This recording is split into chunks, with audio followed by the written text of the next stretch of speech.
Music. Are we live already? Yeah, but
hello guys.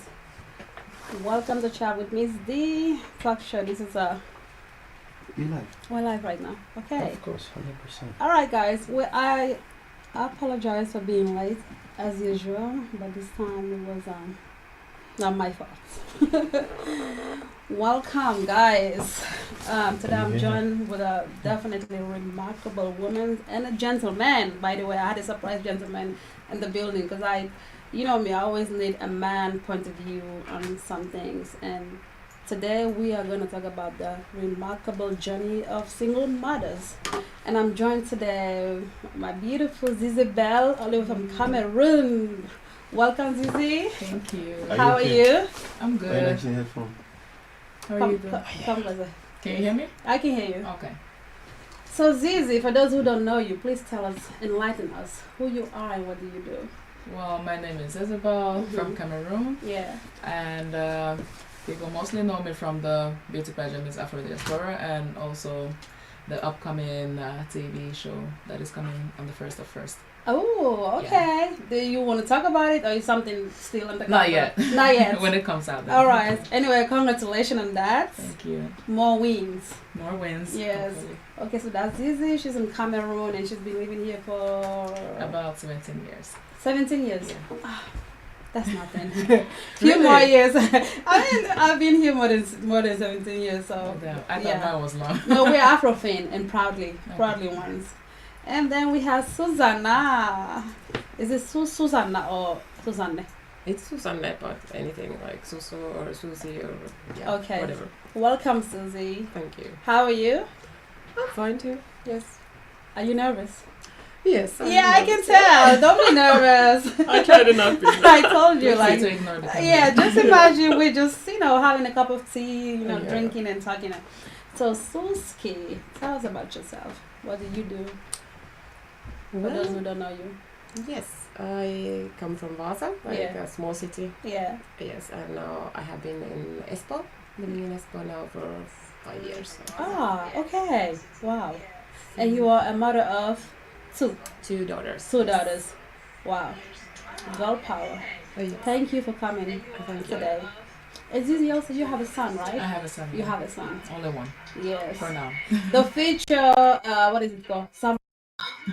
He already told me that he want to be a footballer. Yeah. So Hopefully, let's hopefully wish he him sticks best. with that. He likes to change it once in a while. His future plans. But and last but not least, the gentleman. You guys know him already, but Eugene Exactly. Ufoka. Yeah. Welcome. Thank you for the invite. Are I'm you- glad to be here, and you know, this is a very important topic, and Mhm. it is good that we have this kind of discussion. So I'm just here to, like you said, to get a male perspective of the male. Mm-hmm. So it is great to be here again. Okay, so for those who don't know you, Eugene, would you tell us a little background of yourself? What do you do? Practically, I'm community organizer Mm-hmm. and an activist. Mm-hmm. Yes, so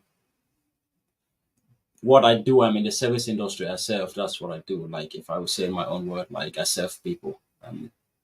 You know, I'm a servant.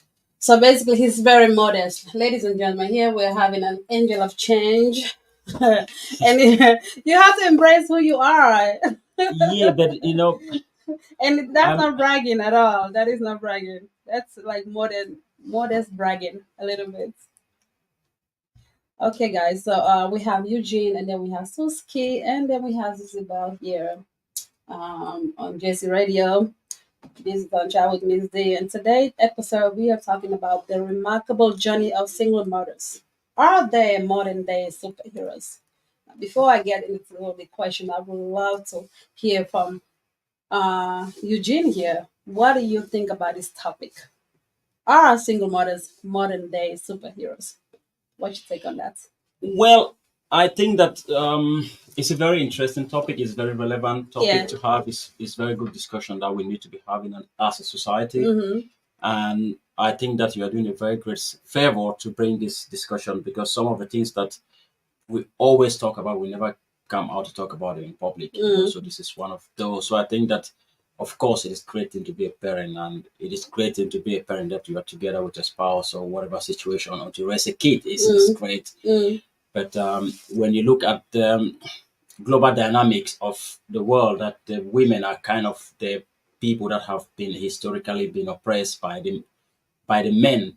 So being a woman in that space, I think that you have, it is tough. It's not easy to say that, to establish that first fact. That is, these are a group of people that are kind of like historically being oppressed globally, not only in Finland, around the world. Women are, and are still that today. So I think being a single mother is a very, very tough thing to do. It's very challenging to do with all those having in mind of the oppression that women have. Exactly. Yeah. That's where I'm looking at it. But I think that it is special to be a parent, but being a parent and a woman with all those challenges that society puts on you based on your gender is the thing that makes being a parent, being a single mom, kind of like challenging and different from what I would think of if I'm a man and with a kid. I have that privilege as a man, you know what I mean? So it also protects me when I go to certain places. But a woman is kind of like without those privileges, and if they go to certain places and they have those things that come based on that. So I think that So yeah, so in a full segment, you would agree in this. Yeah, definitely. I agree. I think the heading of your show is really good and relevant. And I think that like as I have to my main point is that being a parent, you're a hero.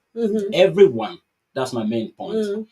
But being a single mom, it is challenging. Very challenging. Very challenging. And yeah. I think that the hero thing is because you are a parent. It's not because you are a woman and a parent. It's the fact that you bring someone into this very tough world. That's the thing that for me I respect, and I really, really see every one of those people as heroes. It is not the fact of the single parent or two of you. It's just if you bring in a living soul, a living being, there's no other way we can have people, human beings. You cannot buy them in the shop. Exactly. So exactly. And that's the thing that makes women in general. It's something that men cannot do. That I think that these people are like heroes. We are. Yeah, because they make life. Yes. So I mean, we birthed you guys. every one of us. That's the sentence. truth. That's the fact. Yes. Every one of us. Without women, life is, I don't know if it's possible. Of course, the answer is it's not possible. Yeah. I mean, who run the world? Women. Women Yeah, does. So anyway, before we get in too deep, I would love for the ladies to share some. Can you share a bit of your journey as a single parent? What have some of the most rewarding moments and biggest challenges you face? Let's say Suski. Share with us some journey, your story. That's a big question. Yeah. I don't know. Okay, so you have two daughters. How did your journey start for you? Were you like, you don't need to share like your personal details, Yes. but just as a mother, share with us a little bit, backstory of, how did you did you become a single mother, and what are the challenges you face so far? Yes, well, I'm like my parents also got divorced like when I was 8. Mm-hmm. So I'm not going to go into details No, of yes. that, but Yeah. but still, like then I was raised by my mother, Mm-hmm. but it was tough. So it was kind of like I was living in a pretty normal family until then, but then yeah, after that I felt like I didn't have parents. Mm. But yeah, then somehow I didn't like plan it, but also like I became a single parent myself, and I have been for a single parent for 12 years now. 12 years. Yeah. Okay, so your daughters are around that age. Yes. Okay. My youngest daughter is going to be 12 now next Okay. month. So Okay. from her birth, yes. And it has been Ups and downs. yes, It's the roller coaster. Yes. Yeah. Sometimes you're like, yeah, you're doing fine, and like you're like, okay, I can do it, I can do it, and then something comes, and then you're like, oh no, I cannot do it. Do you feel like, since you have been like 12 years, is it something that you chose? Like, you know what, this is what best for me and my daughter. Is it something that you had to choose? Because most people think of single mothers like, like they cannot be in a relationship or they cannot be with a man. You know what I mean? Mm-hmm. But for a single mother, for example, for my story, why I chose to be a single mother, as most of people know, I'm very, alpha female and all that. And the baby father of mine, we just are in completely different page. It was never like love or anything like that. It's just we don't see eye to eye in many things. And I wanted to bring up my girls in a different way. You know what I mean? We don't share the same values. There's so many things we don't share. And for you to stay in that relationship thinking that because you just want a family, for me that wasn't something that I was okay with. You know what I mean? So I had really had to look myself deep in the mirror. Should I just be in this relationship because in society eyes, it looks perfect. You have the man, you have your children, you live together, happy home. Or should I be brave enough and be like, and just, buckle up and do what I want to do, which is like, it's either I be alone or, like, I would never imagine myself being in a situation where I wasn't happy. Yeah. And I was doing that for more than 11 years in that, in relationship. And I was doing that because of how society will view me. Like, if I became a single mother, the stigma, how Africans people are, you know what I mean? It's always like a negative view when they see a single mother. Not now, but back then it was. But I must say that's been the best decision that I've ever made in my entire life. And I know that any man that whoever I would be with, he will know the value that I carry. You know what I mean? Yes. So I think that's the same choice you did for your own children as well, right? Yes. Yeah, because you had the choice to be with the father of your kids. But yes, but there are a lot of complications and yeah, not love and also cultural differences and all that, exactly. Yes. So you chose what was best for you and your girls. Yes. Yeah. I decided because still they need a secure home, they need a happy mom, and yes. Exactly. So that's what I chose. So Z, how's your journey? Tell us more about your journey. How did your journey start as a mother? Before I explain my journey, I just want to add that single mother is not a modern day thing. It's been there already a long time. You understand? That is true. Most of us were actually raised by single parents, so that's why it actually really baffles me that a lot of people nowadays are looking at it as a bad thing. And according to the statistics, that all single parents and single mothers are most likely to produce bad products. You understand, like children. Yeah. I find that really insulting because then that means that you were raised by a single mother and your mom didn't do a good job either. But anyways, with my journey, I was in a relationship for a couple of years and we had plans and it didn't actually go as it was supposed to go and we ended up breaking up. but we still co-parent even though I'm single. Mm. And also same thing with me. I wasn't really happy In the in the relationship. Mm. Like in the beginning, it was all roses, but then at some point, it was always just arguments, and then I felt like it wasn't healthy. Mm. And I was really scared to be alone, and I was really scared to actually raise a child because I had him when I was 19. I got pregnant when I was 18. Oh, you were a baby, yeah. Yeah. So I was like, okay, I just have to suck it up and just try to figure it out by myself. Mm. His father is in his life. We do co-parent. Sometimes we don't really meet eye to eye, Mhm. but we try to make it work for the kid, you know. Yeah. Yeah. So I don't actually know the term to that because we co-parent still.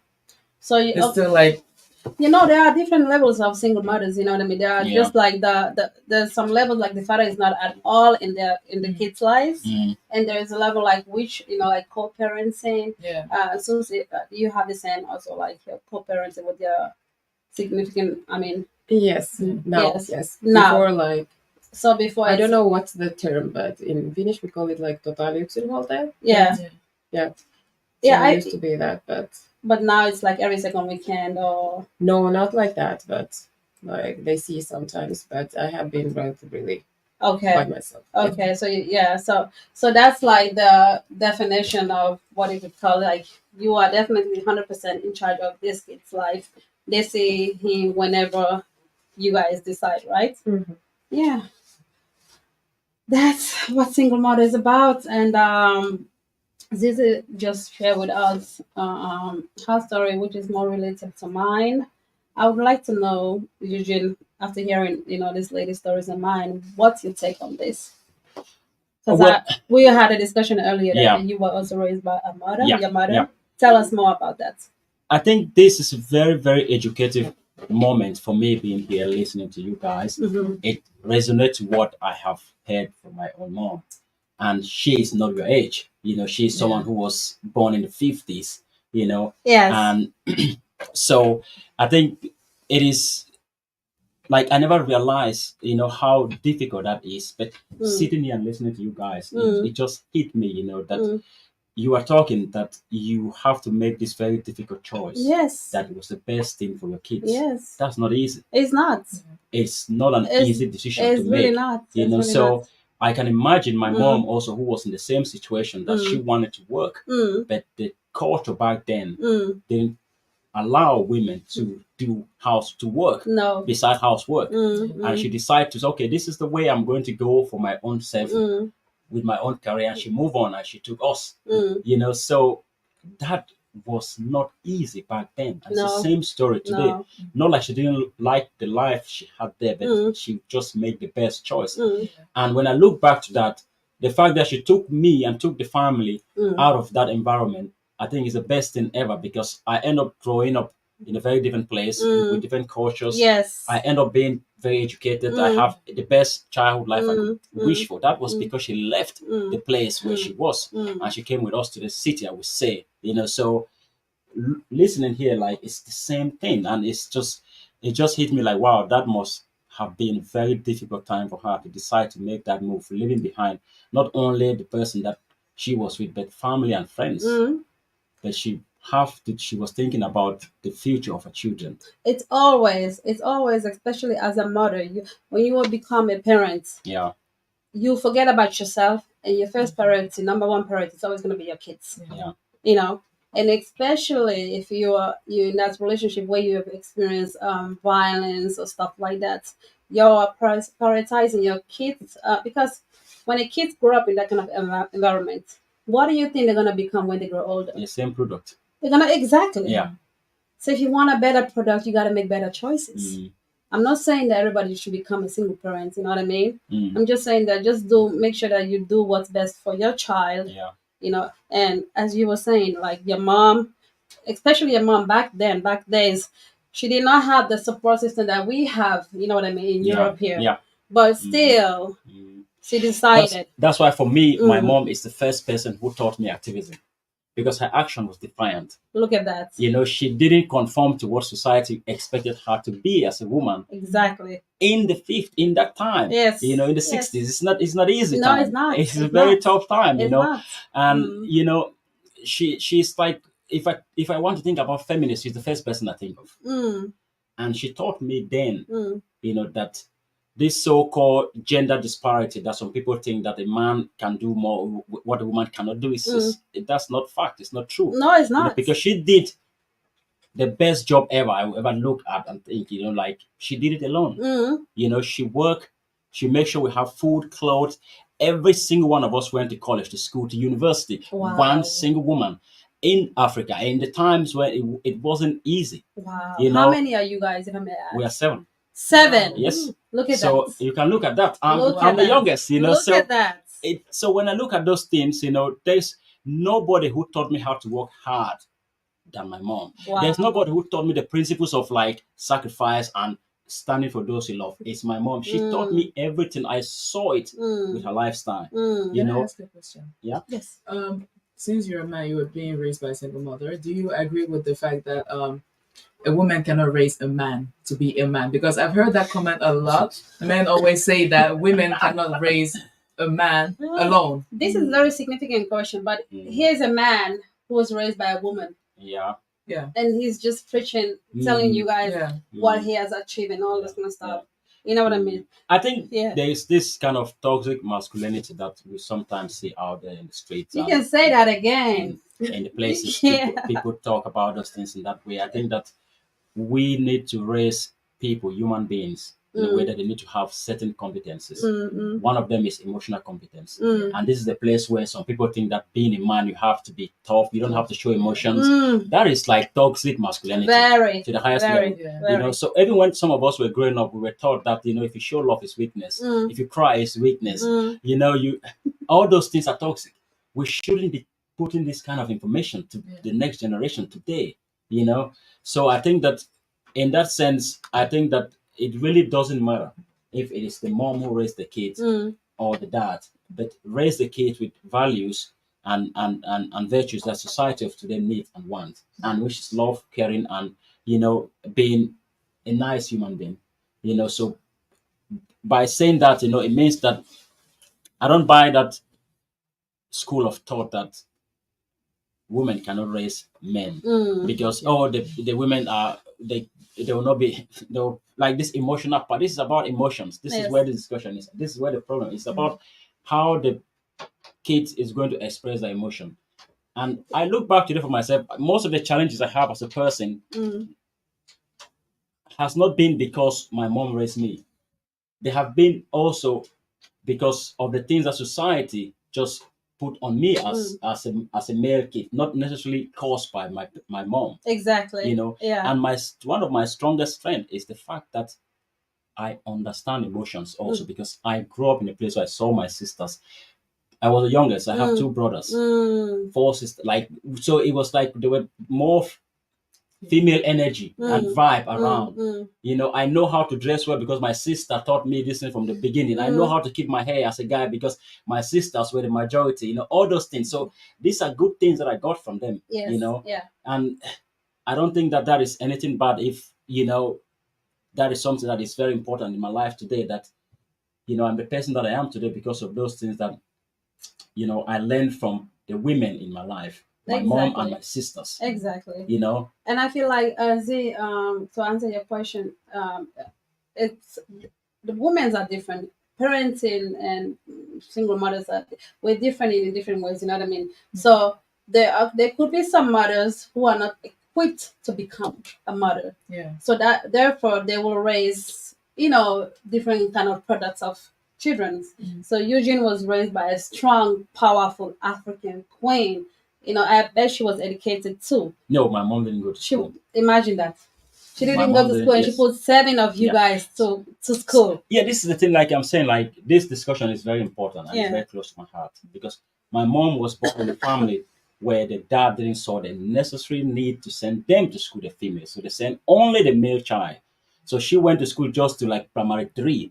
And they're like, nah, there's no need for you people going to school anymore. We need the boys to go to school. So that's the era she came from. Wow. She saw that and it was like your only use is going to be a housewife. That was what they were born and raised to be and to do. But she ended up defying that, and did what she thought is the best for her. And I think like I don't know. I cannot really put this into words, but when I think about this, and I listen to your stories also here today, it's like it's very emotional for me, and it's something that I want people to talk about more in our society, especially men to be involved in these discussions to talk about these things that this oppression that women have being a parent. That is a very very deep discussion. We can go that on another episode on this. I want to dive in more on this. My next question will be for Zizi. How do you manage the demands of the parenthood when it comes to work, your personal life as a single mother?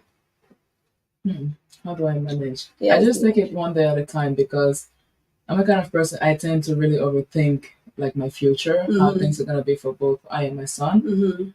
And we thank God up to now for the journey. Things have been going well, but I do have my days where I just have to take like at least a couple of days for myself to reset. And I do in most cases I put myself first. As much as I put my son first, I do put myself first. Also, I do make sure I take care of myself. With the looks, mindset, everything, I do a lot of self-reflect. You know, I keep in mind that if I become a better me, a better version of me, then my son can actually see a good example. Amen. Yeah, Amen and to that. actually, Amen to it's that, good yes. for people to reflect on themselves because most of the time we think that other people are the problem, but you have to also realize that sometimes you can be the problem and you can fix some things with yourself. Within yourself. Yeah, within yourself. Exactly. And I think a lot of men have to also learn that, Yes. and it doesn't make you weak in any way. It doesn't mean that you're giving too much feminine energy. It's actually good to be in touch with your feelings. It is, and it's okay to be vulnerable. It is. I definitely agree on you on that. I'm gonna add to my own, but I'd love to hear Susanna. How do you manage when it comes to like how do you manage the demands of parenthood when it comes to working life? How do you balance that as a single mother? Because I had a lot to say. Yeah, sometimes it's easy, but Mm. yeah, for example, now I have it's hard. Like if you concentrate more on work, then you like get behind like in the home things. And there's this balance that it's very hard to like keep. Yeah. Okay. I want to share from my own personal journey because I'm a workaholic. Me too, yes. And I believe that most single mothers, we are workaholic. And the reason why we're workaholic because we are single mothers and single dads. Like we're doing both jobs at the same time. You know what I mean? And when you have children, especially more than one children, they have hobbies. Children are not cheap. They're not. They're not cheap.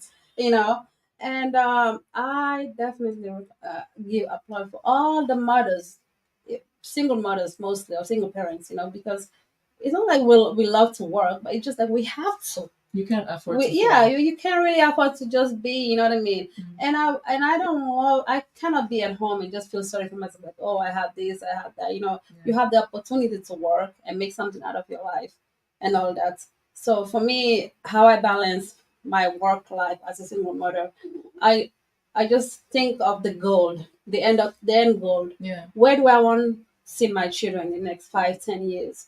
What do I want them to achieve? Would they achieve anything if I sit myself at home and feel sorry for myself because I'm a single mother?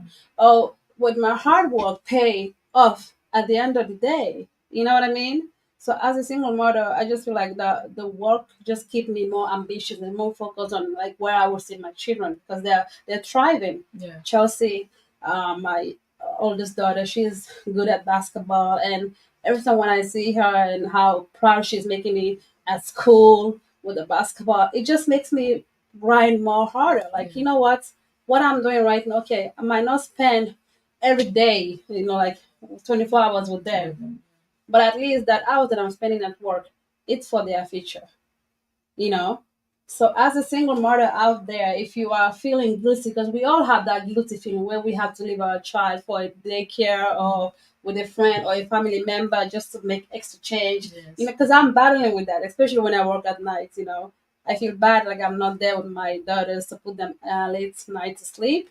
But at the end of the day, like I told you guys, I just have to have it in the back of my head. So if you are a single mother out there or a single parent who is, having this battling like, oh, what should I do? Should I just quit job and just stay at home with my children? The answer is no. keep going, keep going. They're not gonna be young forever. They're growing. Within 5 years' time, they're also independent young kings and queens. So that's what I would say about working single parents.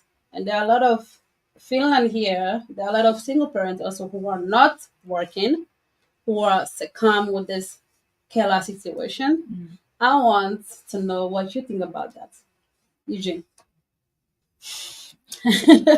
First of all, I'm not a parent, and I'm not so. You're not a parent, but you're raised by one. Yes, I'm raised by one. Yeah, Mm-hmm. I think that people deserve to get the support they need Mm-hmm.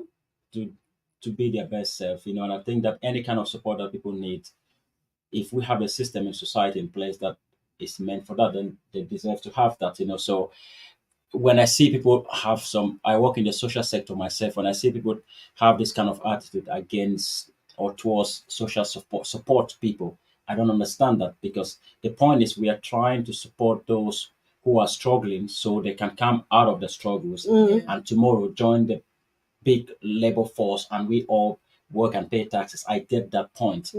But I think also that we shouldn't be so capitalist as a society that we put perhaps money above human lives, because the future of Finland, let's talk about Finland, is the children that people are having. And if we decide to forget the children by not giving enough support to the parents at home, then the consequences is going to be very obvious what kind of young women and men we are going to have in Finland when we are gone. True. So, and I think that also, this is also something that I think is also coming again with this kind of sexist view that the society today doesn't value the work of women, this taking care of children. So that's why people have an attitude towards supporting a woman who stay at home or a parent who stay at home. Because for me, I think like raising a child is one of the most important duties you can have. It's one of the most important work that many countries now they are talking about actually paying people to do that, because it is work. So people try to it's nothing. It is very important. It's very serious, because it's the future. Can I say something? Yeah. Yes, of course. As much as I do understand that it's important to get support, for women who take care of kids at home, I do also think that it's important to at some point to be able to kind of like forget the support and actually go for your own goals and do something that can actually be valuable to you. Because give me an example. When you're home all the time with children, you just, it's your whole world.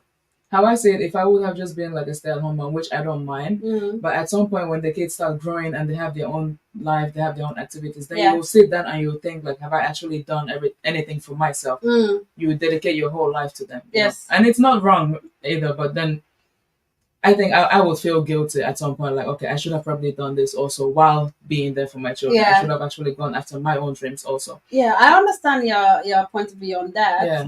There's a lady who shared, I'm going to share with you guys some stories. So there's a Finnish lady who, sometimes I do this hand gloves job, take care of this stuff. That's like an extra job that I do. See, single mothers, I gotta hustle. You gotta hustle. So my main job, you guys know where I work already, so I do side jobs. So her story was so fascinating, so very emotional. Like even when I'm talking about it, I get very emotional. So she is now in a wheelchair and she doesn't do nothing for herself, but she had birthed 7 children, right?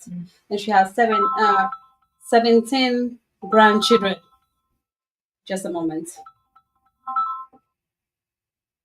17 grandchildren. This lady was just what you just said. She, the husband was working and she was home, and she's a Finnish lady actually. So she stayed home to take care of the children, and all this while, so she got this. Is it SM tauti? MS tauti. MS tauti. Yes, MS tauti. She had that. Yeah. So when now, it's just so sad. She has 7 children who she like the whole life she took care of those children. Now that this lady is sick, none of those children visit her or even the grandchildren. They only say like, the Christmas card, this once stuff in a while, and stuff like that. So, and then we became friends because we became friends. Then she said that she really regrets not making something out of her life. She dedicated her life, to raise those children and everything like that. Yeah. And now she just feel like everybody has abandoned her. Yeah. You know what I mean? And like it. It's so touchy. I don't want to cry or anything like that, but it's just so sad when you look at her. I just see her as like, imagine like you dedicating your life for 7 children, and then she was telling me she was doing everything, baking, cooking, and they're living like in this oh my god, and like cleaning. Like she was full-time housewife for many years, taking care of 7 children. Now you're in that stage that foreigners like us were taking care of you. But so we are taking it's like, and then she has schedules. She have like 6 people taking care of her like 24 hours. She doesn't do nothing for herself. And at that moment, I just thought to myself, like, wow. I mean, what do you guys think about this story? Well, I think it's a very interesting story anyway, but I think that we have to always put the cultural context in place. When you look at Finland, where the society is kind of individualistic in a way, that's the culture they have here in the Nordic. So it is kind of cultural thing that all people stay by themselves and kids they stay on their own. So if you go to Africa, we live in big houses with our grandparents, and if you go to Italy as well, people live at home with their grandparents. In Portugal as well, Spain. So Southern Europe is that kind of a culture. So I don't think it's just a cultural thing in Finland. But again, talking about doing something with your life is very good. I understand. People who are capable to go to work and do stuff, they should go. But there are those who need the support. There are young mothers who are like 19. They got pregnant, they have a child, they don't know anything. That's true. We cannot just leave them. We need to give them support they need to raise their children and to do what they have to do. So I get that fact. And again, I think that for me, it's like I'm a humanistic person in a way, I think, and everything I do. Because, okay, go and make something out of your life. You make a career, you make money. And so what? You still get old someday. You still go, and those things are going to be, because, but for me, I think like, maybe I'm thinking as an African here, that my greatest legacy will be the children I live by. When I go, I don't need them to come and take care for me when I'm old. I personally don't. You just want. I just want that my DNA. I would say my DNA continues. That's it. Money cannot replace that. Even if I become whatever tomorrow, like achievement in my career, professional education, and what, my greatest joy is going to be my children. That's for me. So you would say you prefer, let's say, if you get married, you prefer your wife to stay home to care the children? No, that's a very different topic. No. I am not going to prefer anything. I think everybody is free to choose. If she wants to choose to stay at home, bravo, go ahead and do that. But I think that unlike we are saying, we are living in very different times today, that working doesn't mean you need to go to some place. You can work from home. There are different kinds of careers. You can find things to do. That's true. So I think that at the end of the day, whatever makes her happy, then she does that. She's going to do that. I'm going to support that in a way. But yeah, Zizi wanted to say something. One thing you mentioned, what was I going to say? So, you mentioned about careers. In order for you to get a career, you still have to have the motivation to go and get the education. You understand? Yeah. Like I myself, I got pregnant at 18. I had to put my education on hold. So I do feel guilty about this, but as soon as my son turned like 9-10 months, I put him in daycare, and I was like, okay, I need to finish my education at least, so I have that one degree that I can secure a job with.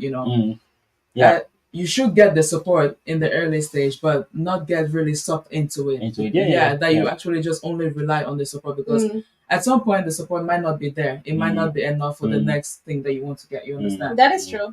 That is true. But only a strong individual with a great mindset would think like that. Because most women, we're very fragile. You know what I mean? Yeah. So if you get used, I mean, that's actually my next question, where I was going to when it comes to support system. What kind of support have you found most helpful? Yes. I say something, to what she was saying. I think that, unlike we are having a discussion, I really do think that people need to really sit down and think when they want to have a child. Do I want this? Don't go into this like some experiment or some joking stuff. It is serious business. talking about your 19 years old pregnancy, I think that you need to really also look at that yourself. Was it the best time for you to be pregnant, to start a family? You know, you need to people need to think about those things, because I think if I look at my mom's case, for example, she was married and got into marriage, and then she saw after that, oh wait, it means like this is just me. I'm not going to do anything else. They just want me to be here and have kids, like a factory of children. You know, so like, oh no, I don't want this. You know, she never had the choice. She never had the choice. She was made. Yes. The choice was made by. It was made for her. You know. Then today we have people who have the choice, and they choose to have kids at 18 or 19, and then they don't think that was that a responsible choice to do at that time. You need to think, if you want to have it at 18 or 16 or 19, not 16, sorry. If you want to have it at 18 and 19 or early when you are young, that should be a choice that you solemnly take, and you know what you are into. Yeah. Because for now, I'm 37 years old, I don't have a child. Not because I can't, but because I want to do certain things first in my life.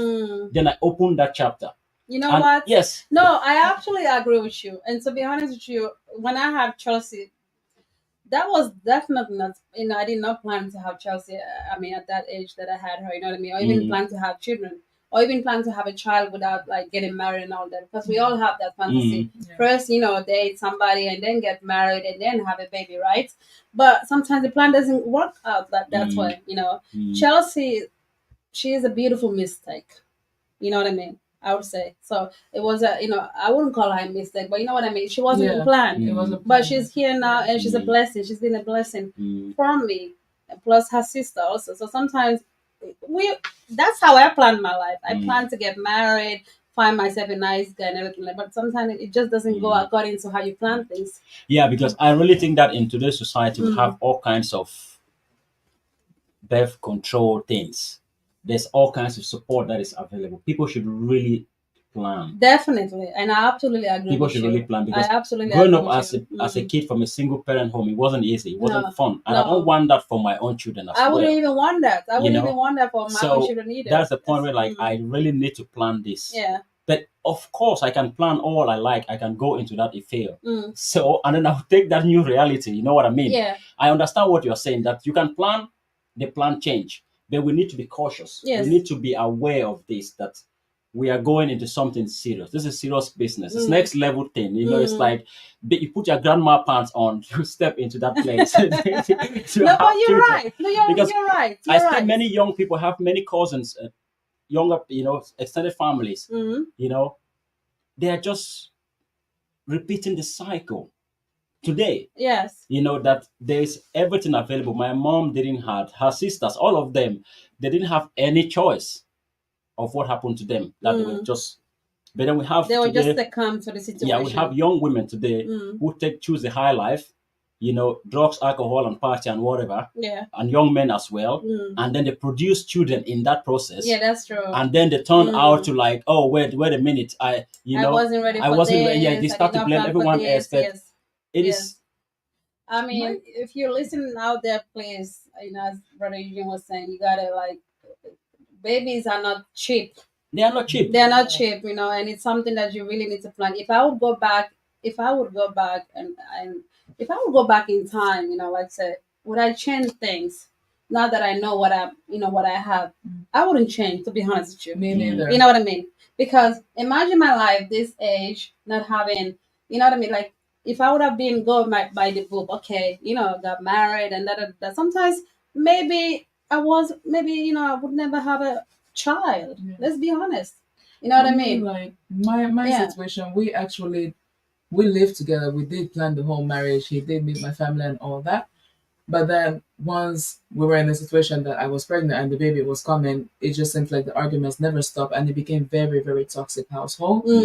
We did have a talk about getting married, but then at the age of 19, I personally didn't feel like I was ready to get married. Of course not. You were just a baby. Yeah, and also scared. You were just a baby. Yeah. But we did like talk a lot about having kids in the future. But when I found out I was pregnant, I was like, okay, I'd rather keep this. You know, I don't judge anybody for doing abortion.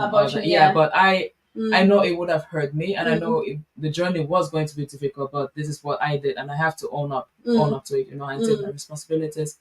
And I don't regret it at all, because having my son, even though I was very young, it changed. I feel like it changed my path in life because the path I was going to, even my family can admit it wasn't the good path. You know, when so your son made you a better woman. Yes.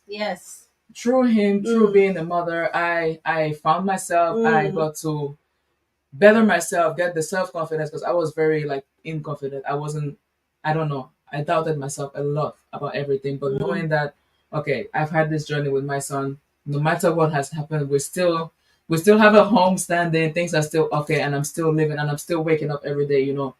Having the energy to do those things, I don't regret it one day. Definitely. What advice would you give to somebody who would have been your age 10, 19 years old now? What advice would you give to them if they are thinking to have, having a baby and all that?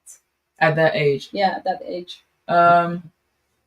You have to make a lot of sacrifices. Like you have to. It comes to a point where you have to choose either you're gonna live that teenage life with the phone and all that, or you're gonna sacrifice like a couple of years, be serious as a mom, and then when the child starts to grow up, you understand. Then you can start being selfish. You can start bit by bit going for your own goals. It's very, very important to have your own thing going on. At least for me, I cannot imagine me just staying without having goals and all that. I will go crazy, you know. Like I have your career rotating. Yeah, so I have very high expectations for myself, and I don't know. Lately, I feel like I have the confidence to just try anything, and that's because I don't know. I have a son. Somehow that he really inspires me. Like, and if I want to teach him to be a confident person, know your worth, and you have to show that example. You know. Yeah. So yeah. Okay, lady. Let's change the gear. Let's talk about the stigma and challenges single mothers faces. Have you encountered any stigma or challenges as a single mother? And if you have, what are those? Give some examples. I don't know if maybe I have not like paid attention. Like I think it's so normal nowadays, so I don't. Yeah, it's very normal nowadays, but I feel like you wouldn't really like, because this is also cultural differences, I would say. You know what I mean? In our society, in our African culture, there is this stigmas. You know, you got people are looking at you some side eyed or some ways. You know what I mean? Because especially if you are like, go on, Eugene. Go on. I think that this is something I have experienced in some parties. I wouldn't say it's a stigma. I wouldn't call it a stigma, though. There is something, right? It is. I think the problem is when you look at the African society or the global South, there is always the economic dynamics that comes to marriage or staying together with someone. So if I have to get married to a woman who have 2 kids, my family is concerned that do I have money and resources? You know, they see you coming with a baggage. You are coming with something that I have to have resources to take care of that. And that's what I think that culturally they see, like, okay, this woman is bringing 2 people to feed or 1 person to feed. Or there's not only feeding, the kid need to go to school, there's hospital bills, there's so many things. So I think that is the thing that makes some of the families, you see, mostly older people like the moms or grandmoms, they're a bit like not supporting if their son is trying to marry a woman or have a child, because it's not because they hate the woman or they hate the child. It's that economic dynamics that they're thinking. Because most people in those continents, they are struggling to make ends meet. They are struggling to feed themselves. So what about in this continent? We're talking about Finland. We're staying here. In Finland? Yeah, let's keep it real. Like in Finland here. I want you to be honest with me, right? Yes. Most of the Africans who live in Finland. Yes. How many of them are living in 3,000 euro salary in a month? How many? It's not just Africans, though. Let's just say in general, in Finland. In Finland, how many percentage of people make over 3,000? No, but I don't think that there's any stigma in Finland to single mothers. I don't think so. It's quite normal, like she said, in Finland. So I think that in Finland, if you are thinking otherwise, I personally haven't seen that, because you have all the support you need, you have all the lines, services, the laws. First of all, we live in a society. If you think about the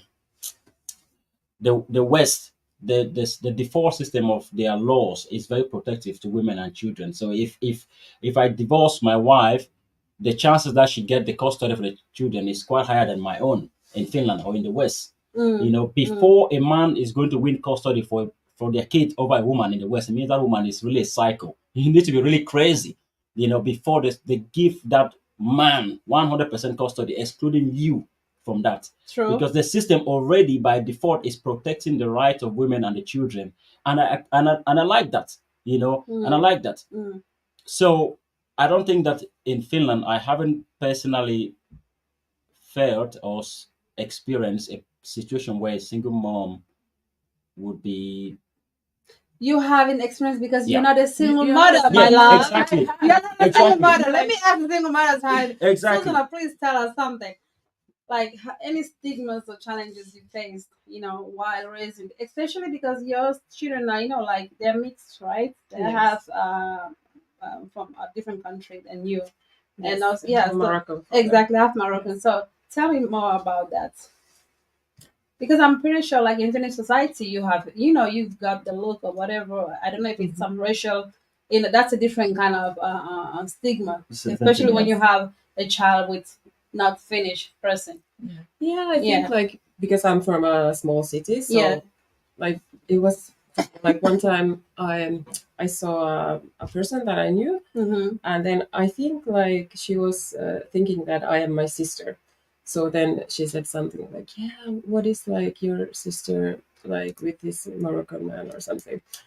And I was like, "Oh, okay." Like, so the lady was gossiping about you, but so, oh my god! But like the small cities I like being here now. Yeah. I feel like too, because a small city is like everyone knows your business and all that. I don't like that. So you feel like when you were living in that small city, you face more stigmas and challenges? I don't know. I don't think I will listen to that, but I feel you see it and they show it, but you just don't react to that. Because I'm always like, even if our relationship has been really difficult, I have been proud of like that they are half Moroccan, and I always like want them to know like they're half from there. So we have been visiting them, and even if that's beautiful.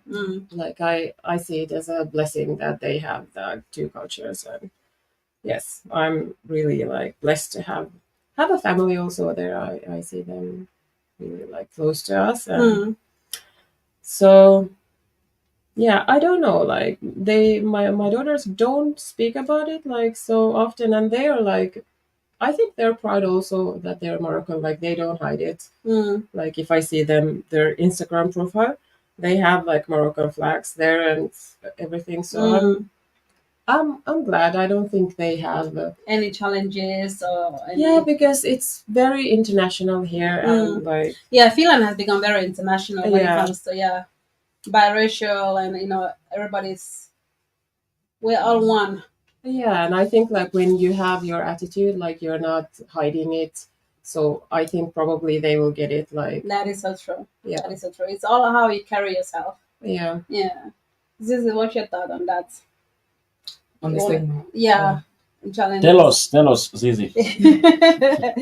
Like, have you encountered any stigma or challenges as a single mother? And how do you navigate society perception or misconception about single parents? For me, the first time that I actually felt like I was being judged was way before I actually pushed out the baby. Like when I was already pregnant, you would go to an event and people would be like, oh, chatting stuff behind your back and all that and saying stuff. And it already make you feel somehow like, okay, I haven't even, they'll start asking like, oh, where's the child's father? Are you guys together? And all this things. And if you refuse to answer. Pressure. The pressure was too much. Then we start from that. Then when the baby comes out, of course, people will judge, oh, you're single, you're taking care of this child, where's the husband, yada, yada, yada. And someone actually once told me that no man will want to marry you because you're a single mother. And for a very, very long time, I carried that with me. I avoided men. I did go on dates, but I did not want to take anyone serious because I always had in my mind that no man would take me seriously because I'm a single mother. Aww. Yeah, I was told that, and I was very young, so sometimes I still have that in my head. But the stigma, it always comes. Like you said, men are afraid to get together with a woman that has a child because it's scared of the baggage. But why is it that when it's the other way around, we don't think like that? Like a single father can come into a marriage with children. Because women, we're more natural, you know. I mean, you know what I mean? No, we are. Let's keep I think it real. that's the sexist thing. That's a very good question. Yeah, let's support her. That's not how is that sexist. It's patriarchal in the way that why do we allow men to bring children, and it's okay, and then when the woman brings children, it's problematic. I think It's that's the ego. It's the ego. Yeah. It's the ego. It's the ego. But you know what? You have to define, because there are men's and there are boys. Because a real man who would love you, you know what I mean, who will love whatever you carry on, whoever you are, you know what I mean. He will love your son as his own. That's a real man. So the ones that you're talking about, they are boys. They don't know what they want. Yeah, I've actually asked this question before on my social media, and someone told me that because when you get married, if you come into a relationship, marriage with a child, you're obviously going to be submissive to your husband, and he's going to take over the household.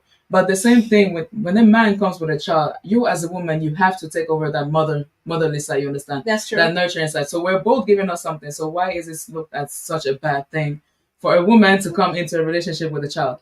I am with you, Lacey. I support what you're saying. This is the thing that I think that we as a society need to have this discussion. But you are a guy here. You could answer that question. That's what I'm saying. That's just patriarchal thinking, to be honest. Yeah. That is clear discrimination. It doesn't make sense. It doesn't make sense. Because so I see this, we see this in society a lot. I see many women, young women, marrying men with 2-3 kids from other marriages. And it's okay. Well. It's fine. Nobody raised an eyebrow.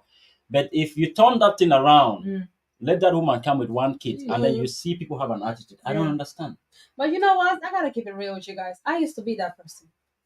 I used to be like, if a man has a child back then, there's no way I'm gonna talk to you. But that's just because I was young then, and I didn't. I've always had this image in my head, like the guy that I'm gonna have my baby with. It's like our first. I need him to be like, he doesn't have his own. I don't have my own. Then we have, you know what I mean, together. So. And before Chelsea, I used to be with a guy for 5 years, and he had a child, but he never told me that he had a child, because he had a child at a pretty young age, like when he was like 15 years old. You know, in Africa, they start everything real quick. No, I deny. Really young. I deny. 15? No, really no. Yes, he was. He was. That is not normal. To be honest, I have to call that out. No, for real. It is normal there. It is not. I mean, back then, I don't know now. Back then, Eugene, it's very normal. So, so this guy never told me that he had a child. But maybe it's because I was very adamant. Like, I don't want a guy with a child. So he lied about his child until I fall for him. After he got me where he needed me to be, then he told me that he has a daughter, and the daughter is this age and this. But because I already love him, so my love already, like, you know what I mean, like, I accepted the girl as mine, even though I don't see her every day, but you know, like, that's part of him. But I've always been like that, like, I would never. And also, like, for now, if you ask me that, now that I have my own, of course, just make sure you don't have more than 10 kids. Just I used to think like 10 plus your 2 is a full. Yeah, I see. I used to think like that also. Even now, as a single parent, if you ask me, I don't mind dating a man with a child, but I'd rather have a man not have a child. Mainly because I'm also scared, and I overthink like how well are the children going to like welcome me. You understand? To mix that 2 families, Yeah. At the end of the day, I'm not your real mother, and you always have the right to be like, okay, you cannot talk to me like this because you understand.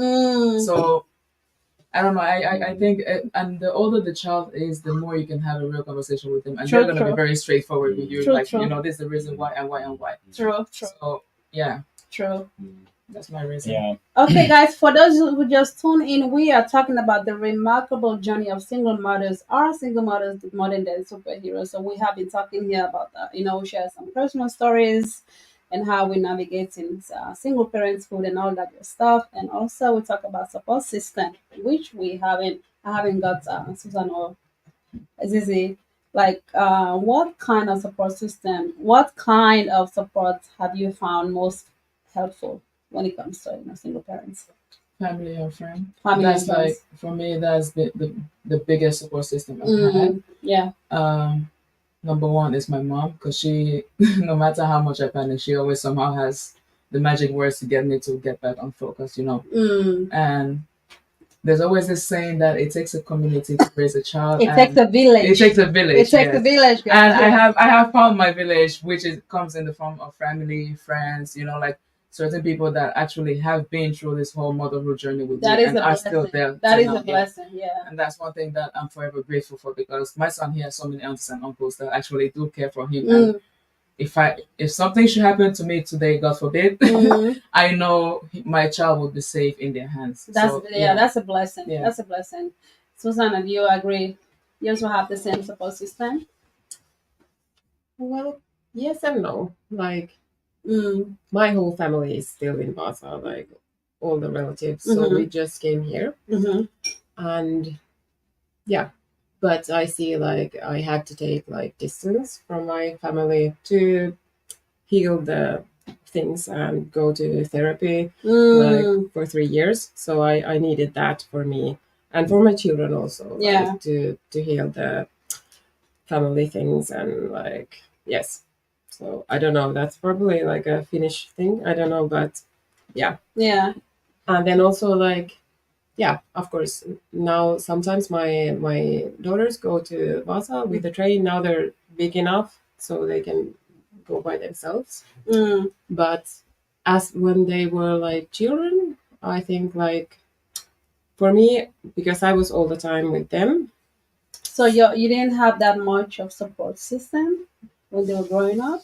Not really, no, because my mother had like this attitude like no one helped her, so why she should? Kind of like that. Oh, that's so, yeah.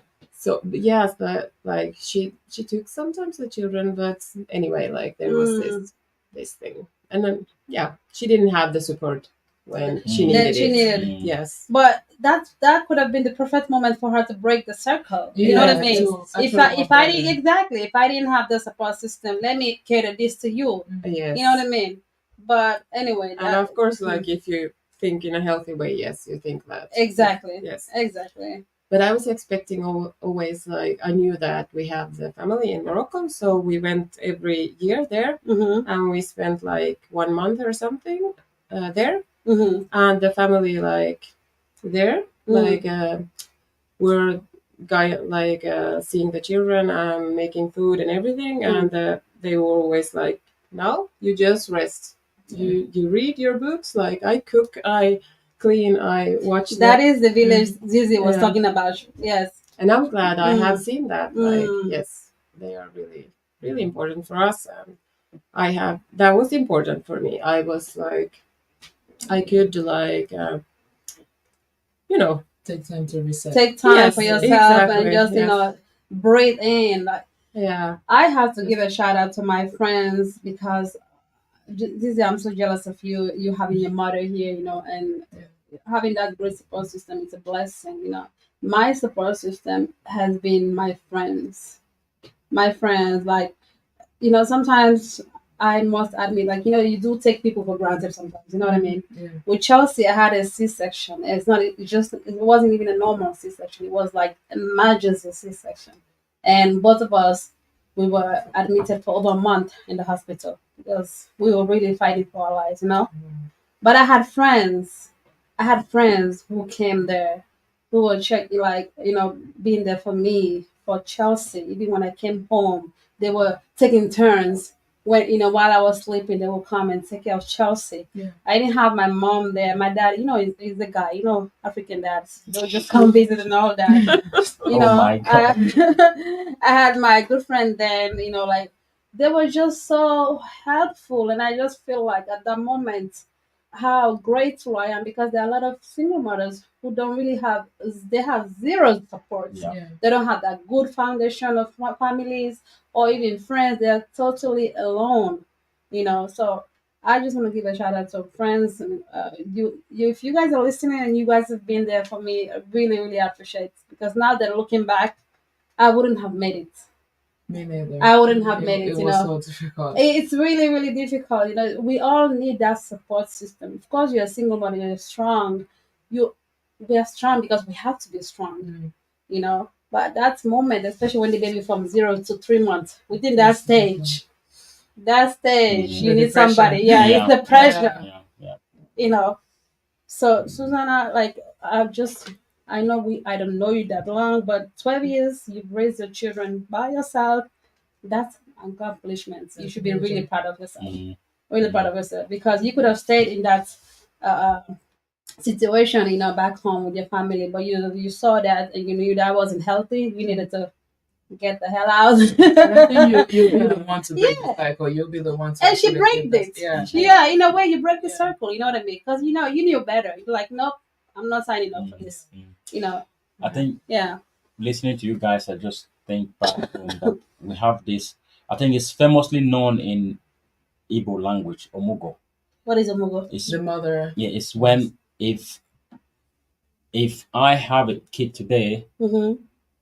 my mom has to come Mm-hmm. and stay with us for maybe 1 month or 2 months. It Yeah. depends if she have time. Oh, I wish I had And that. teach Yeah. and teach my wife how things are like. Yes. Babysit, you just sleep and rest. Yes. She take care of the kid Yes. and sleep and We all have this that in stuff. We call Africa. it bun It's- house. Yeah, we have that. And in then Africa. also Mm. after that, if she goes, then my wife's mom also take turn. It's like that. Oh, Within that that's first 1 year when the beautiful. kid is very Yes. small, fragile, so then the mom can heal and then things is like. Yes. So again, this is we're Mm. back again with culture here, Mm. the cultural things, because That's true. African society is more a community-based That is society. true. In the Mm. West, it's more individualistic. Mm-mm. And I think that when we look at these two cultures, we can look at certain things we learn from here and we learn from here, like True, this true. kind of stuff. True. And when I look back home in Africa, Mm. I see the tendency that many young men and women just go and get themselves pregnant, Mm. bring this responsibility to their parents. Mm. That's not okay. No, it's not. It's Because your parents have that community system that, of course, they will always take the kids. Mm. Like my mom has raised many grandkids, kids that are not even they're not even supposed to be in our house. It's part of our But culture. she's just like, oh, this my sisters, this person have a kid here and they have to bring the child, Yeah. It's true. True. True. And she just raised them. And I'm here like, I was your last kid. What is going on? Like, what is going on in that house? Mm. And I think that those things, in as much they are nice, but people need to we have to be honest with ourselves that I think that we have to really, really look seriously. To have a child is a very serious responsibility. It is. I will not come here to this It live is. show and pretend with you, but I know it's okay, let's just clap hands first. It's a great thing to do, but it's a very tough thing to be. It is. It is. And It we is. shouldn't just think that, yeah, it's an easy business, come in, you get it done, and it goes. It's too much. So Mm. I think that I like also the kind of individualistic approach that the West have sometimes. If you have a kid, it's your responsibility. Oh, 100%. Yeah, it is. Because in 100%. Africa, many people just go and have kids and make it the responsibility of their Of parents, others. Yeah. of others, Of of their others. cousins, their brothers, and other people. Mm. And that is not right. That's not okay. Absolutely. And I not. think that is something that Absolutely we need to really combat and talk in the African community, African context. not. And I see even some of those things in Finland as well. That people are doing this stuff. The same because we have that community approach, Diana. That I have a kid. I got pregnant. Okay, it wasn't this. It didn't work out. The girl moves in back to the parents. They are here as well. Those things. And again, your parents become your babysitter. It is nice. It's good, but that should be your responsibility. That is true. Yeah, and I think is that I true. like that in the European context that if you have a kid, all right, you are ready to be a woman or a man, go ahead. I mean, if you are ready to have a pleasure and have a baby, why aren't you ready to take care of the child? Yeah. Exactly. You get what you're signing for, right? Sometimes we're not ready or equipped. Because if I have to do children, it I'm going to tell 100%. them, if you have a kid by yourself, Mm. I will support you from a distance. I will not continue that. To be honest, So- I'm not going to do that. I'm not going to do it. Before you have a child, you know this business. And if you get it, I will come and shake your hand in the hospital. If the son, I'll shake your hand. Well done. Now we are the same. We are equal now. Congratulations. That's the highway. Continue your journey now. Is that what you're saying? Yeah. I will support you from a distance. So you learn that because we need to improve, honestly. We need to. I will support you, of course. I will love you, support you, but I wouldn't do what my moms do, how they do. They'll just come and take over the thing and raise the child for you in a way like Yeah. By the way, I wanted to add on this when it comes to support system. If if you're a single parent out there listening or a single mother, please do not hesitate to ask for help. Yeah. There's no shame in asking for help.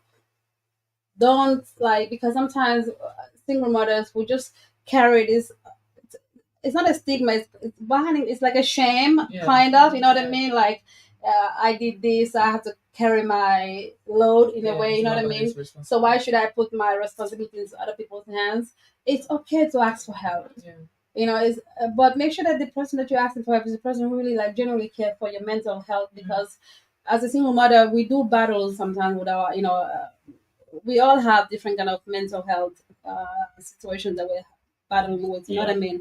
And please don't be by yourself with a child. It was a few years back, a Somalian lady who gave birth to a son or a daughter, and she was battling with what is it called? After you give birth, you have this.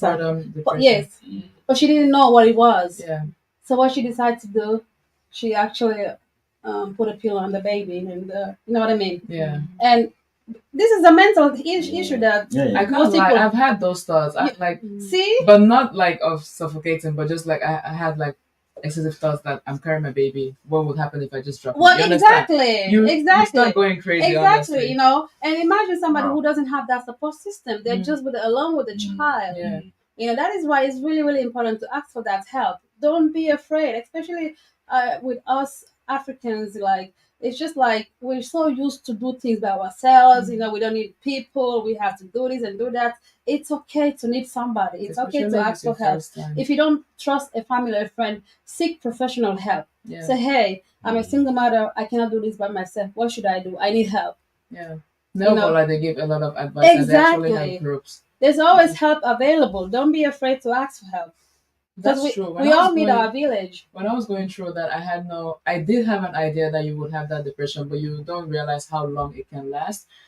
In my case, luckily my mom had a spare key to my home. Yeah. I ignored everyone. I was not responding to messages, calls from anyone, and I was just home alone with my baby in the dark.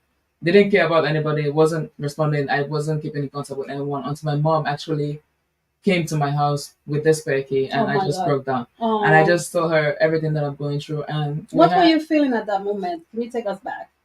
I don't know. I was feeling a lot of shame, you know, like this taboo, abomination kind of thing. I felt a lot like I brought shame to my family, especially my mom, because people are going to talk like, oh, your daughter is having a child without getting married and all that. Like, there were a lot of talk. I felt the same. Yeah. So I just kept myself inside and not going out at all because I didn't want to face these people, you know.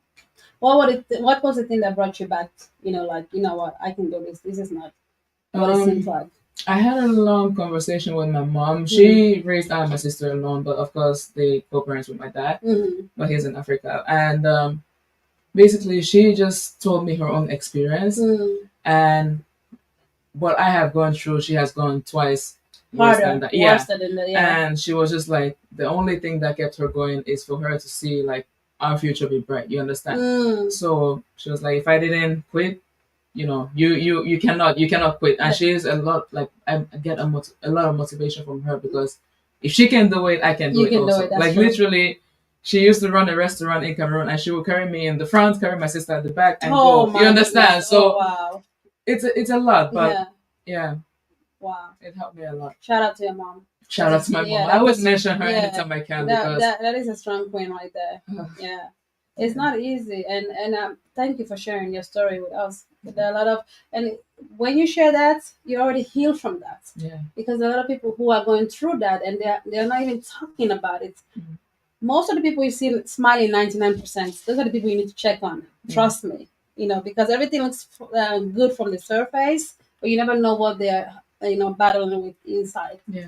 For me, at that time when I had my babies, I'm so thankful because I know when to reach out for help. I actually reached out to the naval Tati and told them I don't think, because I was also feeling ashamed. I was feeling like, oh my God, how people will view me, because people will always view me as a strong, powerful woman. Now I have a child, the father is not there, and that kind of stuff. You know what I mean? So it's more of like you are embarrassed of yourself. And you lose friends. You become more alone because you're not as active as you used to be. You don't go out as much, once you have the child. Yeah, for me, fortunately for me, it was like my friends were even more like supportive. You know what I mean? They embraced me. They showed me that type of love. Like I felt like it was my mother's prayer that like carried them. You know what I mean? Because my mother, she's a prayer woman, even though she's not here like presently with me, but she has been in every journey. Even when I was in the hospital, everywhere she's been. So I just feel like it's her prayer that she prayed, and those friends, they just became a mother figure to me all of a sudden. They had different roles. They had different roles in my life. So I was so blessed that I had them. But even though I had them at night, it's always at night those thoughts come. You know what I mean? What is this? Am I good? Am I gonna make it, and all that kind of stuff? Looking back 12 years ago, look where I am, look where my daughter is. I just have to say, thank God. Thank God, because single mother is not an easy thing, but we are resilient. God give us supernatural strength. And I just want to give a shout out to the single mothers there, please. If you're listening to this podcast and you're in this situation right now where you feel like you need help, do not hesitate to ask for help. Don't hesitate to ask for help. It's a blessing. Whatever you're carrying right now is a blessing. That child is a blessing. It's not a curse. It's not a, don't dwell in what we went through, because there are a lot of, there's a lot of shame in there back then, but it's a blessing. Now I see my daughters as blessings. It's not a shame. I carry them with joy. So yeah, let's talk about the good stuff. Self-care, guys. As a single mother, how important it is for you to prioritize your self-care. When it comes about self-care, mental health, the way you look and everything. Like, what are the things that you do to make sure that, you know what, if I'm okay, my kids are gonna be okay. Susan. Well, for me, it's like alone time. That is like I need a lot of alone time. We do need a lot of it. But sometimes it's hard. And like sometimes there have been like periods that I have been like going out for a walk. Like I have waking up like 4 o'clock in the morning, so I can go really like and be by myself and just be in the nature and be in the, just know people, just animals, and just You love the nature. Yes. That's like very healing for me. And I like, if I don't go out, I see it, and my kids see it also. Like, I'm not good. Like, so I need to take that time. Alone time is important. Yes. Yeah, but sometimes it's not possible, and then you can understand. Like, I'm not myself. Like I yell at the kids, and I'm not the nice mommy. No. I mean, you don't have to be always a nice mommy. No. We're not perfect. No, yes. We'll never be perfect. No. Yes, but you love to be out in the nature. When you're out in the nature, your mind is, filled with positive thoughts, and you kind of in a good atmosphere. Yeah. When you feel good, you give that to your children. Yes, of course. Yeah. And when you have like your cup full, then you can like pour from that cup. Exactly. Never pour from an empty cup. No. Never. What about you, Zizi? How do you prioritize your self-care? I know you like going out. I like going out, but even going out, I have reduced that a lot. Like, I would say my own self-care is music. When I'm home alone, even though you love dancing. I love dancing. I see that, yes. Like, music has always been like a comfort zone for me. And when I'm home alone, my time, self-care, I could have a lot to do. I have to do laundry, you have to clean, but I just put the music very loud.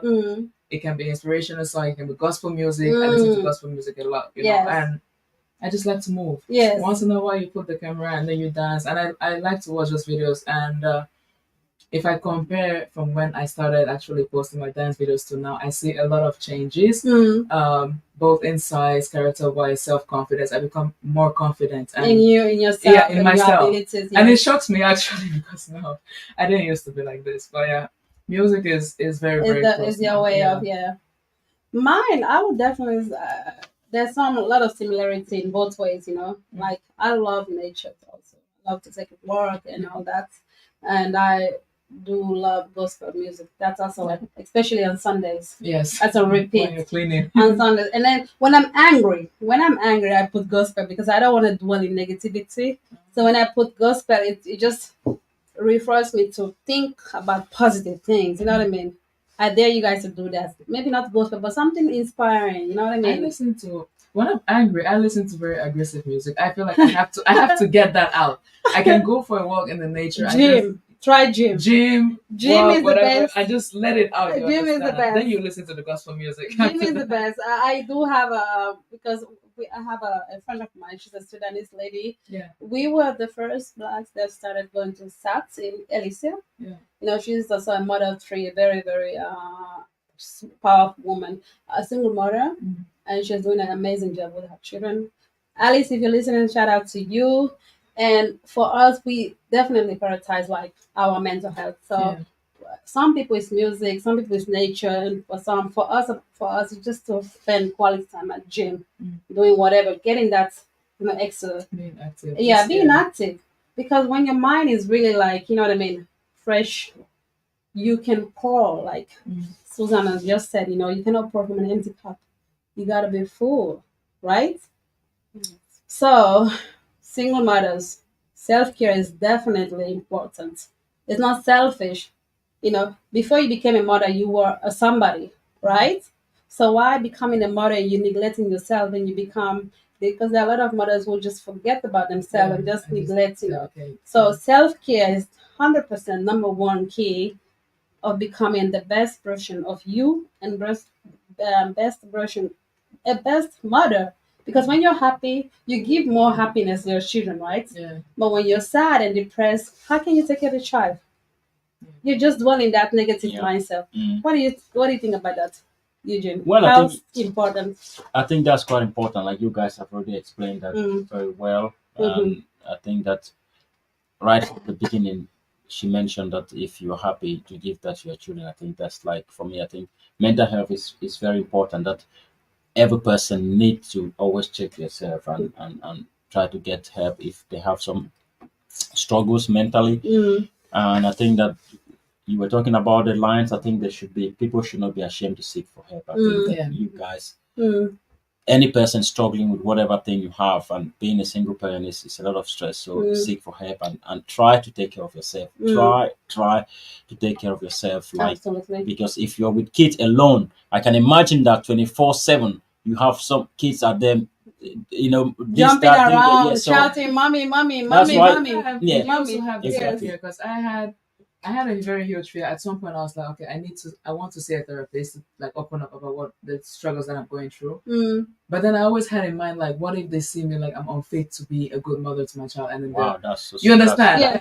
Then I never went to visit the therapist, but luckily, with my friends, every time we hang out once in a while, she will open up about what she's going through, and I open up about what I'm going through. And that's how we we motivate get to each talk other. about how you feel. Therapist, it crossed my mind, but I never had the courage to actually go through it. I canceled so many appointments because I was I feel like don't let that voice is telling you that they're gonna do this, they're gonna do that, because therapists are there to help you.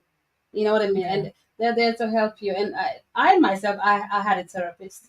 You know what I mean? When I had those ideas, because it's not even about a single mother. Any parent or anybody, it's a human. Life itself is hard. Life is hard. Now adding something that you need to take care for the rest of your life, a responsibility, a human, that's another task. You know what I mean? So do not hesitate for therapy. I definitely will recommend therapy to you. It's not like they will take it because you're a great mother.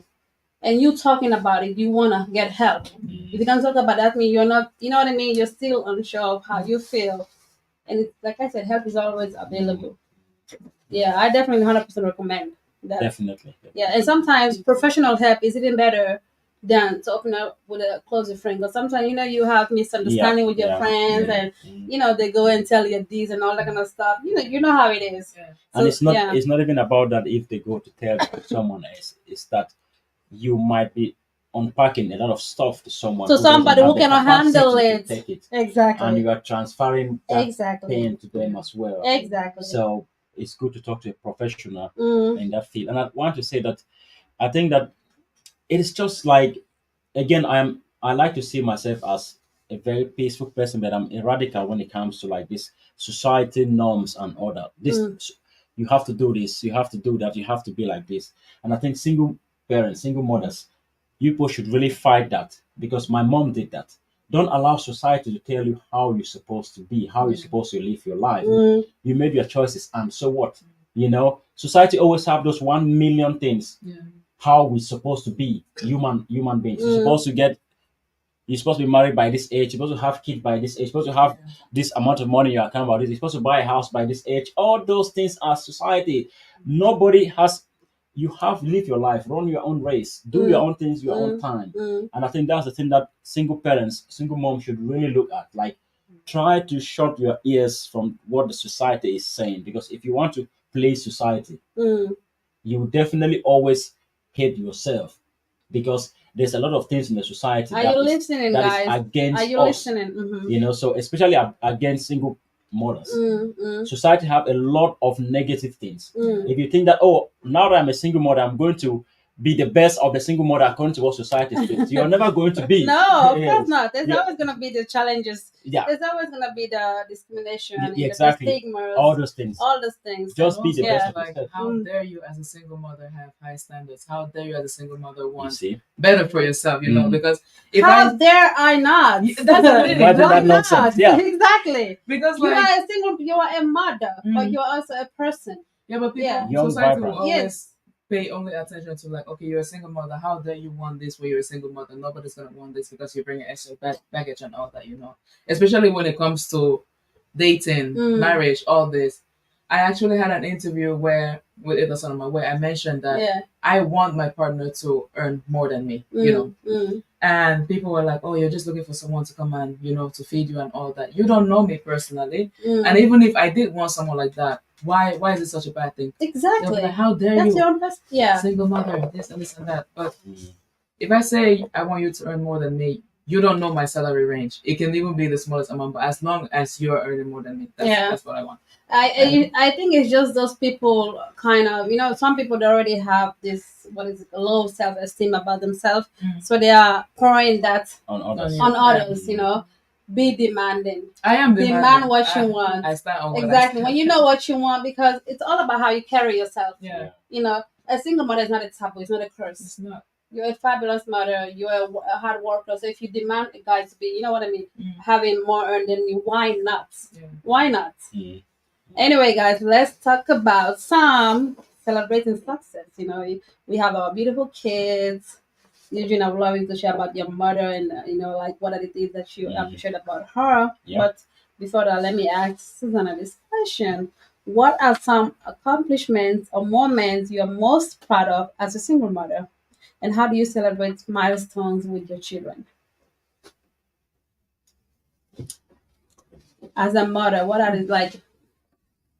Well, it's like my daughters are already like teenagers now, so it's really nice to see them like grow to be like young women. Yeah, and it's like we have had struggles. We have like moved. It was not an easy like thing to move here, and yeah, now they have like friends. We have everything in order, kind of. Yes. So, and I'm glad like we have still like the family in Morocco. That's important for us, even if we don't have actually like a language with them or anything, but like yes, we still. You have the love language. It's like the love language. The love language. It's you like have the food language and everything. Like we just feel so loved there, and it's something like it's very healing also for me because I kind of never had that when I was a child. So it's so nice to go and not, and then I can see like okay, like a mother can be this kind of. They're different kind of mothers. Yeah, because my mother has always been a courier, like. Career oriented, okay. Yes, very Capricorn. Wow.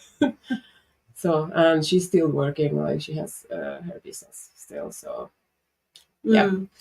So that's some things. And yes, what else? I'm just like seeing them grow. It's nice. Like we have like close relationships with them. I That's love why. that.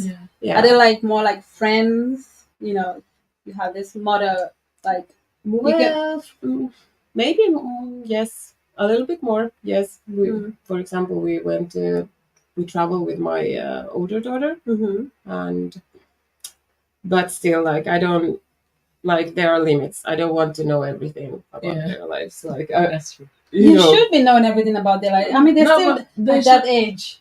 As a teenager, you should kind of like allow them to have their own privacy. Yes. You know, like you can only they can only tell you so much. Because if I think I didn't tell my mom everything when I was a teenager. Oh my God, I would want my daughter to share it with me everything. I mean, yeah, I get what you mean, but I just feel like they're not in that age yet to be experiencing anything that I don't want to hear yet. No, not like not, this. Not like that. No. But I'm not going like through their diary or something. Yeah. Of course, they have Like, their there's right to some- privacy. Yes. Yeah. And of course, I trust them. Like yes, I trust them too. So you have a beautiful relationship with your daughters, and with your daughters, what is it called? From the dad side, the family embraces you guys. Yeah. To show you that unconditional love. That's one of your most proud moments. That is yes. Because it's not. I don't think that's like. I'm searching for the word.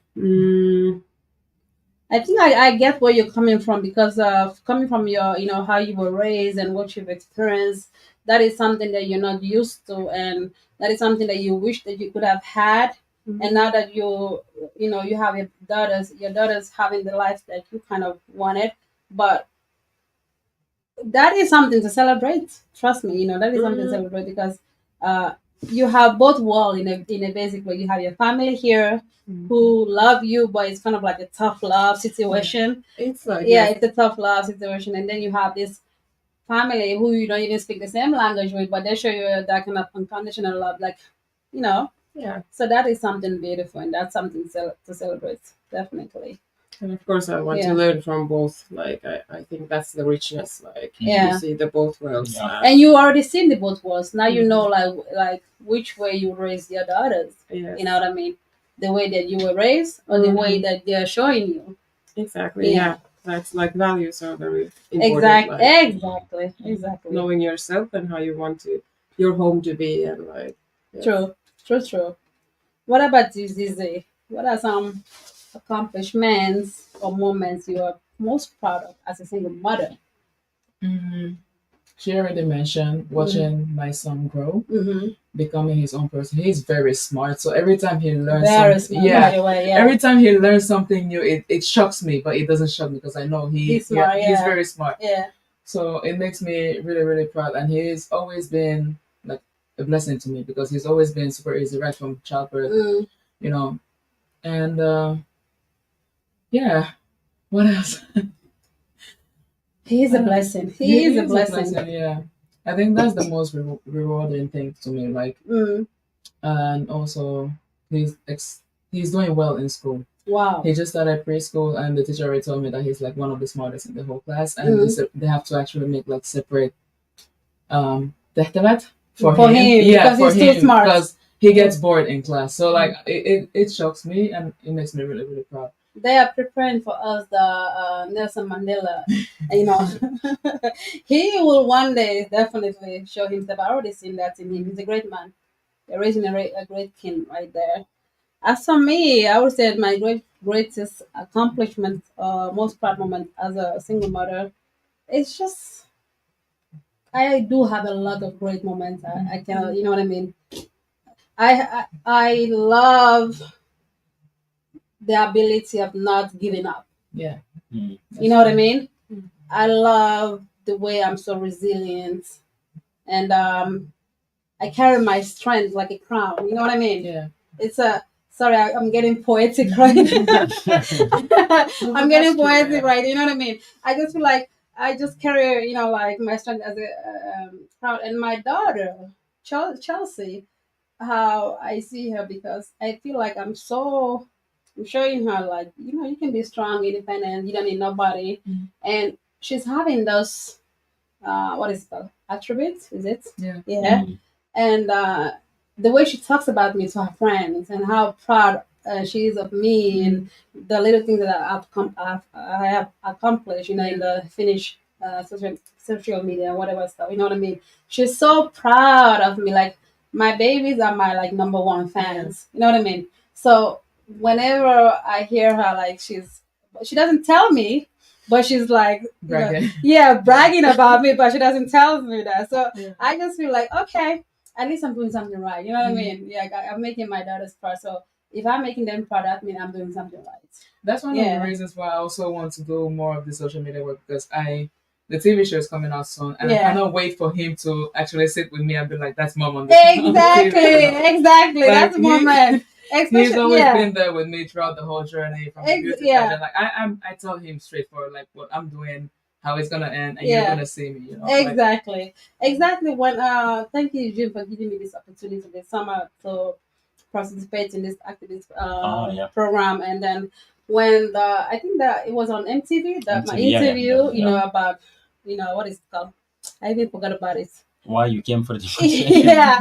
So when my daughter saw that, she was like showing her own friend, my mom is on MTV. She was, you know what I mean? So I just felt like, okay, it was a little thing that I did, but it has a huge impact in her. Yeah. So that was definitely like one of the proudest moments. And now, I would like to hear what's like, looking back in your childhood, what would you like feel like the proudest moment that your mom, has done, the impact? Yeah. I think recently I was like writing my own biography. You just decided to do that? Yeah, it's something that I do time to time, and I will encourage everybody to do that. Yeah. And when you write, you can write your biography at different times of your life. Like, you write and you answer certain questions, like what are the things that were important to you when you were growing up, which person influenced you, what influenced you, religion, community. Amazing. All those, you just write, and then you can read and see, and leave that. After a couple of years, you come back and do that again. You see that you see things differently. Yeah. So when I look back to my life and I see, like, throughout my story, my mom is the main character. She's the most important character in my life. And I kind of like figured out this my recent time. Was like, why is that so? What is the reason? Is it so that I never met anyone better than her, or what was the thing? It was just because she showed me all the things, the characters, the attributes, like you said, that I learned, and I took that to myself. That is just things that I hold so dearly. That's why I can never see anyone. I love Nelson Mandela, I admire Mandela, but my mom, for example, in that sense, like, she's an example of everything that I want to be. So I think that for me, that's like very good. Like the same thing you guys are saying here, that she managed to show me the best of herself. And she showed me not to quit. Like you said, you're not quitting. No. She showed me how to love and take care of others. And that's what I do. I learned, I saw the first activist, it was from her, who said, hey, you know what? If society say you have to be like this, you can decide to be who you really want to be without conforming to that. So Powerful. all those things are like, she just being herself. And those are the things that have really made me who I am today. And when I look back to that a woman who never had a chance to complete primary school raised me, and I'm soon getting my master's degree, and I'm a very, active person, like to do stuff. I'm like, those things for me, I'm like, wow, this woman, she didn't do bad. She impact that. Like, I'm like, she impact that. In that sense, I'm like, wow, Amazing. And it's something that I wish to have this conversation with her one day. Like, it's interesting. You never went to school. After this, talk, I dare you to call her and give her those compliments. Trust me, sometimes we need that. You know what I mean? Words of encouragement. Yeah. And talking about words of encouragement, ladies, we have our last question here before we sign off. What are the? I would like some advices. What advice would you give to other single mothers who might be facing similar challenges? How can they find strength and resilience in their journey? Zizi, let's start with you. try to find a very good and balanced support system. Like that's the very most important. If you have toxic friends or you have friends that you know and you can see that it's not gonna end up well, then it's better to let them go and actually have only positive people in your life. Yeah. That want the best for both you and your child because it goes a very long way. Yeah. Aside of that, family, have courage.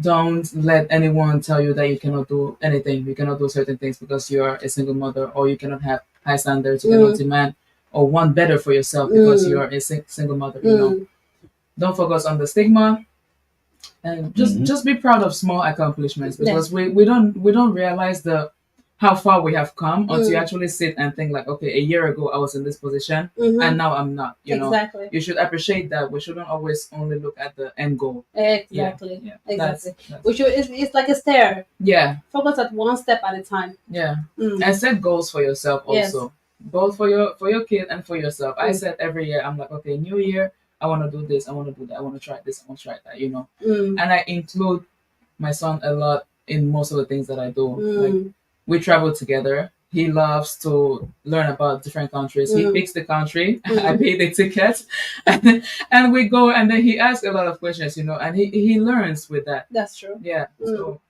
that is so wise. Thank you for that. What about you, Susanna? What advice would you give? Well, a Some lot of mothers out there. the same things, but yeah. Also, I agree on that. Like, it's like sometimes it's good to be like honest and look at the friends and people you have around you. Like, what are their like values? Like, are they really like good for you? Like, how do you feel? Like, that was like the one thing that I learned in therapy. Like, how do you feel? Like, that was like the question. Like, I always like forgot to ask. Like, how do I feel? Because I always kind of like took care of the other people.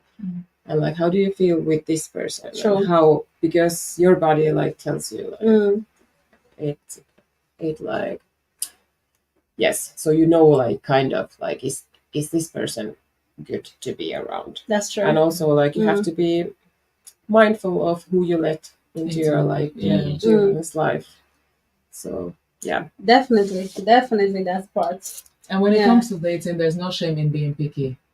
Don't be picky at all, and don't feel bad for not letting that person get to know your child the moment you meet them, because it's not worth bringing new person all the time. You know, your kids are not toys; they have feelings, they get attached also. So bringing different people left and right, definitely. Don't feel bad about being picky. Definitely, Eugene. I'd like to hear from your male perspective. What advice? What advice would you have? For single mothers out there. What advice? Well. I like to be very realistic. Again, I have been saying one thing from the very beginning, that being a parent is not an easy job, and being a single parent is even tougher.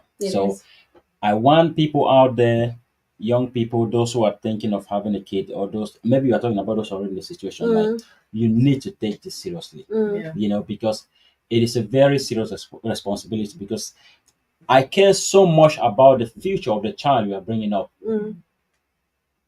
Because that's what I'm looking at. Because I think of the things I receive from the home I was raised. True. When I think about young children as well in that home, if the parents are not capable to give them a decent childhood, a decent upbringing, that is where I have an issue. I don't have an issue with you deciding to have a kid, but I have an issue with you being able to raise them. Because the kid is very vulnerable. It's so vulnerable that, you know what I mean? They are. I work in child protection. Like, we see things, Exactly. and I'm really angry sometimes that I want to get my hands on some people. Like, how you allow your kid do not condone to do this? Yeah, like yes. how who let their child to be here to do this? A small kid. How did this happen? That's when you are battling with mental issues. No. There are many things. Some people are so careless, Diana. Some people really don't care. I know. They still have a child, and they put themselves first, and they forget about the kid. Yeah. So the things I see in my work, it makes me really think that people need to take this seriously. To have a child is a very serious responsibility. That is true. So think about it, and you go to do that. That's just for me. And it's very important to heal yourself, because most people, you don't talk about your trauma that you have gone through. You don't talk about everything that you're battling. Mm. And what is it called? Without conscience, like you're doing that to your child. Like if you have been abused as a child, you might not want to hurt your child, but you don't necessarily realize that you're doing the same thing that was done to you to your child. That is true. That is true. Some people do have conscience, and some people don't have. Yeah. So without that, they don't have the ability to act right or act wrong. You know. Yeah. And what I would like to say about this, what advice would you give to other single mothers who might be facing similar challenges? How can they find strength and resilience in their journey? I definitely am. What is it called? I will definitely tell you guys that this journey. If you're a single mother out there, this journey is not an easy journey.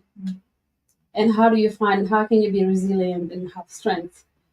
You need to focus on the end goals, my sisters. If you're listening, focus on the end goals. As Izzy was saying, like have a plan. What every year, make it like a year resolution. Like what I would like to accomplish or what I would like to do with my kids and stuff like that. It takes a village to raise a child. You're doing it by yourself. That's already remarkable. So I applaud every single mothers out there. This journey is not easy, but trust me, God doesn't give something you cannot handle. God always give what? His strongest soldiers the toughest battles, right? Yeah. So I consider us as one of the soldiers. You know what I mean? Strong. Yeah. I want to be strong. We don't want to be strong, but trust me, we will get our reward. We will get our reward, So what I'm saying right now, if you are a single mother out there, just know that there's no shame in being a single mother. Just know that you're doing an absolutely great job. And if you are in need of help, do not hesitate to ask for help. Please seek professional help from your friends or even from therapists, whatever it is. Because when you're mentally okay, you're gonna be doing great things ahead. As a single mother myself, it's not something that I choose to be, but it's something that I had to choose for the sake of my better self and for my own kids. And trust me, that has been the best decision I've ever made. And as Zizi was saying, when you come to dating, be choosy. Be choosy because there are many people who are, thinking that, oh, Diana, where's your guy? Where's the guy? I have been choosy, but right now I feel like I chose someone who is better for me and my children. And it's not the father of my children. It's somebody it's somebody that I'm seeing currently and who I feel like he has this. Yeah. I was choosy. Yeah. And I've always been choosy. I had 2 kids. That didn't make me. I'm not a deformed person. You know what I mean? I always knew what I want. I need a guy who can lead. You know what I mean? A woman with a vision is a what? A leader. Exactly. So I need somebody who can lead me to the right path. So ladies out there, trust me. There's always that somebody for you who's gonna take care of you, take care of your kids. Just don't give up on that. When you choose, make sure you choose somebody who's gonna be in your own kids' life, even though it's not their kid biologically, but they're gonna love those children as much as they love you. So be choosy. Thank you, Dizzy. Thank you, Susie. Susie. Thank you, Eugene. Thank you guys for coming today and enlightening us with this beautiful story. And I hope that 1 or 2 mothers out there will be inspired by these stories. And definitely, if you need help, don't hesitate to contact Chatwithmissd by DM or phone number. Just contact us. Till then, this was Chatwithmissd, and we are out. Thank you, guys. Thank you. Thanks. Okay. It was a very interesting topic. I liked it. Yeah? I liked it. You just said the last thing you said. I was going to say that because Which one? I think that to find a partner is also part of the support system. It is. And I think that some single women think that the goal now is to be a single woman all your life. No. Because I think like if my mom could have had some guy, even if they never got married, I would have liked that. Yes. But you need to have the always. So I just feel like women now, the single mom, they think that, oh yeah, now I just have to live the rest of my life. And I think that the earlier you can find some good person, it's a very good support system. But a lot of single mothers, they also have that trust issues, like a lot of trust issue with men. And the more you have been in the dating pool as a single mother and there have been a lot of fails, you don't really have much trust in men like that.